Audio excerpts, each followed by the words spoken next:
ఎవరన్నా ప్రార్థన చేస్తే అడిగితే ఏమన్నాడు? ఇచ్చి నేను అంగీకరించు, వాళ్ళ ప్రార్థన అంగీకరించు. ఒకవేళ చర్చి ఇక్కడ ఉంది అలాగ వెళ్ళిపోతున్నారు ఎవరైనా కొత్త వాళ్ళు, ఇలా తిరిగిది చర్చి కదా నాయన మాకు ఇది నాయన అని అక్కడి నుంచి అడిగినా వాళ్ళకి దయచేయి. అంత గొప్ప, అంత గొప్ప సంఘం అంటే అంత గొప్ప అండి, అంత గొప్పే, అంత గొప్పే.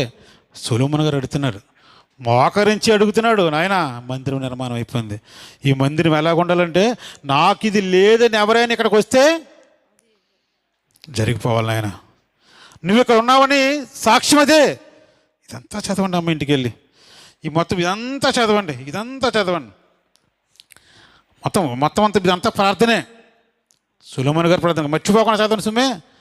మందిరం యొక్క ప్రాధాన్యత ఎంత గొప్పదా అంటే ఆ గొప్పదంతా ఇక్కడ రాశాడు, మర్చిపోకుండా ఇది నోట్ చేసుకుని వెళ్ళి ఒక్కసారి చదవండి అమ్మ, మీకు